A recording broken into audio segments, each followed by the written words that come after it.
Final matchup is between France and Argentina. Mbappe vs Messi, the next generation versus the old. Chance for young Kylian to win his second at just 23, and a chance for Messi to cement his legacy into history books forever. This is a final where one can make himself the undisputed best in the world, whilst the other can make himself the best of all time. A match of epic proportions. Let's try and predict this one. Let's start with France, probably the villains for pretty much everybody unless you happen to be French. In which case, can you send me some baguettes? I really want to try and Bad Boys because, yeah, I want to see what the hype is about. I want to try some baguette. But yeah, the French, the two-time world champions, home to some of the biggest stars on the planet. I mean, to say they got good depth would be a criminal understatement. Coming into this tournament, they were missing the likes of Benzema, Nkunku, Kante, Pogba, Kimpembe, and they still managed to qualify for the finals. That depth is just filthy. They started off their tournament by topping their group, albeit losing to Tunisia, although they had rested a fair bit of players. In the knockouts, they beat Poland quite convincingly, 3-1 at that.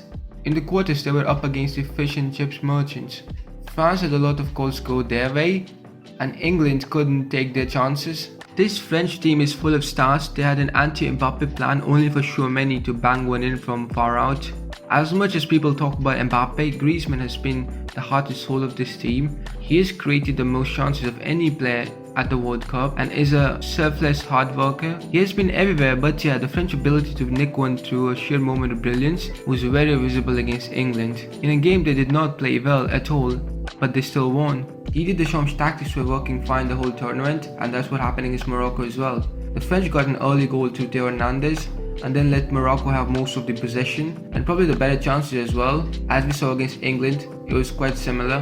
What we also saw against England was the fact that they were way too focused on Mbappe that they gave space to others, and that's what happened here. That's what led to the second goal. The Moroccans were piling up on Mbappe whilst not tracking Kolo Muani, who just had a tap in to basically kill the game off. The path to the final has not been the most convincing, but they don't have to be when you have such individuals. You just need moments. That's how I would describe France.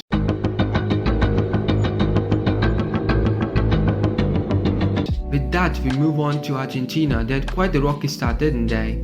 After a rather shocking loss to Saudi Arabia, they bounced back with a win against Mexico, although they were horrific till the second half. They played a much better game against Poland and topped the group. They had a relatively favourable path to the finals.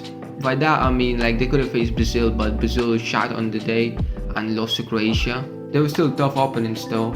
Australia put up a great fight, so did the Netherlands. But yeah, they had the Aussies in the round of 16 who they beat 2-1, although with some late scares. Then they had the Dutch who they were outplaying for most of the game and had a 2-0 lead, but collapsed under pressure. That's been the team throughout the tournament, but they bounced back in extra time and won on pens. I mean, Martin is not having a great tournament, but he has had just 8 shots on target, so we can't base anything off that. But twice for penalty shootouts, he's impeccable as ever.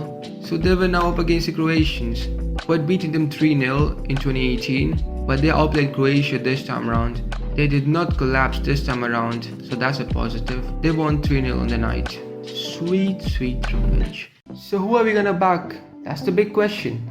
Neither side have been perfect per se. Neither like to have the ball. Argentina are gonna have most of the possession because France are gonna set up in a mid to low block as per. Considering what happened last time, I don't think Argentina are gonna play a super high line because we saw what Mbappe did, so it will be interesting to see their approach towards Mbappe in particular. I think Scaloni is probably gonna play a back 5. Probably a back 5. At the back they have been solid. Otamendi has been an aerial threat, an aerial menace per se, and that's key to stopping Giroud, although at the time of recording I'm hearing he's not fit to start, so that's a positive for Argentina. Although at the time of recording I'm hearing Giroud might not start, and Benzema has a broken relationship with Didier Deschamps, so he's not going to come back either. I think it's going to come down to someone's individual brilliance, a moment of brilliance, and I think it's going to be Messi. I'm predicting a 2-1 Argentina win. They have been growing through the tournament and I expect Scaloni to get it right again. It would be a perfect sending off for Messi, but that's just what I think. That's just what my predictions are. And what does my dumb ass know? Nothing. Let me know what you think though, and leave a like if you had a good time watching it. Doubt it, but just in case you did. And sub if you want to see more. I don't know why you would, but yeah, whatever. That's it for today though. Peace.